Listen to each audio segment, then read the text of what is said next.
नाही की अनिल परब जी बोलले त्यालाच पाठिंबा देण्यासाठी, पण दुसरा मुद्दा महत्वाचा जे त्यांनी सांगितल्याप्रमाणे की ही प्रवृत्ती यासाठी वाढते की आपण कारवाईच करत नाही. अगोदर आता त्यांनी सांगितलं मी त्याच्यामध्ये जात नाही, परंतु साईन बोर्डच्या बाबतीत पण अशाच प्रकारे झाला. त्याच्याबद्दलची कोणी भूमिका घेतली तर एका व्यापाऱ्यांनी फेसबुक लाईव्ह करून हे कशा प्रकारे योग्य आणि कशा प्रकारे अयोग्य म्हणून विश्लेषण करण्याचं काम केलं. सभापती महोदय, एक इतर राज्याची कंपनी, आता मी ते राज्याचं पण नाव नाही घेत कारण राजकारण नको, पण त्यांनी इकडे जॉबच्या पोर्टलमध्ये लिहिताना लिहिलंय की no Marathi will be allowed इंग्लिशमध्ये. म्हणजे अशी जी प्रवृत्ती वाढते. दुसरी महत्वाची गोष्ट या घटनेमध्ये सभापती महोदय, ही आजच घडली अशातला भाग नाही. या अगोदर देखील यांच्या बाबतीतली वारंवार तक्रार त्या सोसायटीतली लोक करतायत. सोसायटीने हे सांगितलं. एकाने तरी ज्यावेळी जे केस कापून आले त्याला बोला तू टकले, तू मेरे को क्या समझाएगा, मेरे को आधा घंटा दे, पुरा मंत्रालय मैं इकडे लेके आऊंगा. म्हणजे ही जी प्रवृत्ती आहे ही वाढते आणि ह्याच्याबद्दल ठोस कारवाई जर आज आपण केली नाही तर हे समाजामध्ये कटू होतात. इकडे काय एका समाजाचा विषय नाही आहे, हा एका व्यक्तीने केलं तर पूर्ण समाजाकडे बघण्याचा दृष्टिकोन वेगळा होतोय. आज हिंदी भाषिक असतील, गुजराती असतील, मारवाडी जी असतील, जैन असतील, सर्वजण मिळून का या शहरामध्ये आणि या राज्यामध्ये काम करतात. कोणाला कोणाचं काही वेगवेगळ्या भावना नाहीये, पण अशा प्रवृत्ती जे आहेत अशा लोकांना ठेचूनच काढावा लागेल कायद्याच्या माध्यमातून. सोबत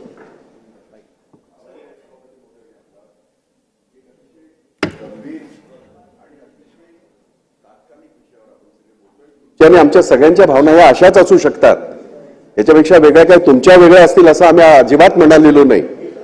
परंतु ह्या सगळ्या गोष्टीची आपण चिंता व्यक्त करताना किंवा चिंतन करताना फक्त चिंतापुरतं आणि चिंतनापुरतं मर्यादित राहणार आहोत का?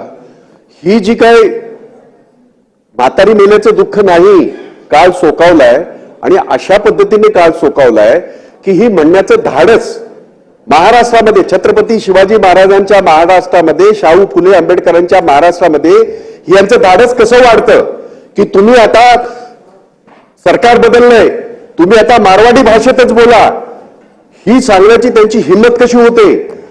त्या माणसाने, हा शुक्ला नावाचा जो माणूस आहे, त्याने जी वक्तव्य केलेत ती अशी केलेत की दररोज शेकडो मराठी माणसं माझ्या समोर झाडू मारत असतात.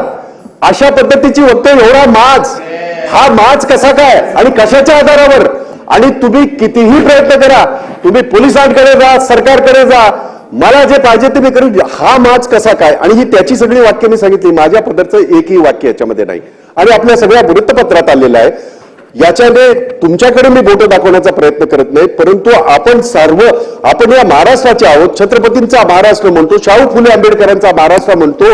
आणि जर मराठी माणसाची अशी जर अवस्था होत असेल, एक दोन घटना नाही, गेल्या 3 महिन्यामध्ये ही तिसरी घटना आहे आणि अशा वारंवार होतात आहेत. मुंबई सारख्या ठिकाणी होत होत्या, आता कल्याणला पण व्हायला लागल्यात, पुण्यामध्ये व्हायला लागल्यात. आपण याच्यावर असंच गप्प बसणार आहोत का?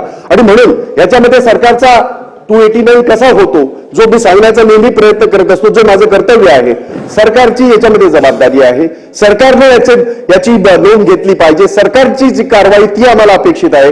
मुख्यमंत्री इकडे आलेत, आम्ही स्वागत करतो. आम्ही तेव्हाही, जेव्हा अनिल परब बोलत होते तेव्हाही आम्ही सांगितलं मुख्यमंत्र्यांना बोलवा आणि त्याच्यावर काय कारवाई केली हे सांगा.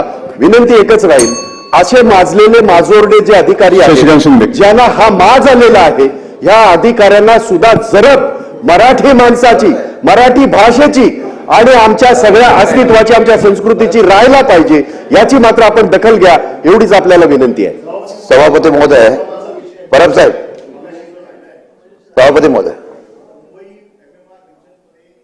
लोक अतिशय चांगल्या वातावरणात राहत आहेत. वातावरण खराब होऊ नये अशी सगळ्यांची इच्छा आहे. मी मगाशी सगळे मुद्दे मांडले, पण ह्याचं मूळ कारण जर आपण बघितलं तर 2च गोष्टी याच्यामध्ये प्रामुख्याने आहे की नॉनव्हेज खायचं की नाही खायचं.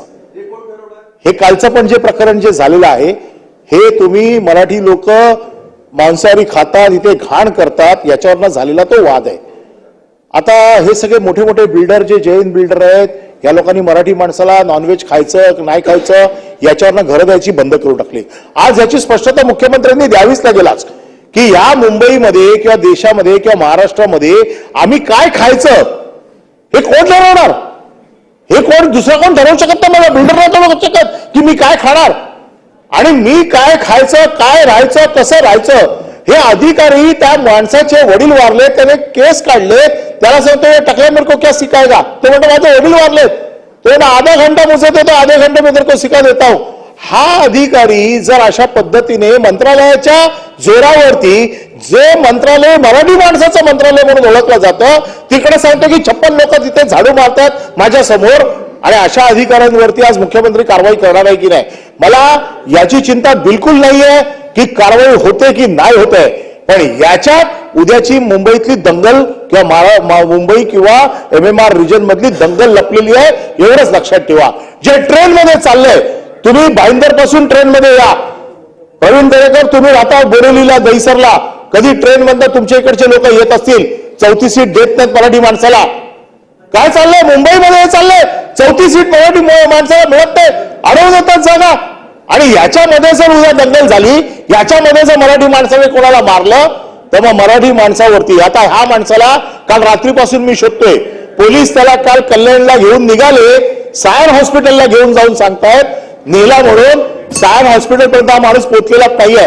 हा माणूस कुठे आहे आज सकाळपर्यंत माहित नाहीये.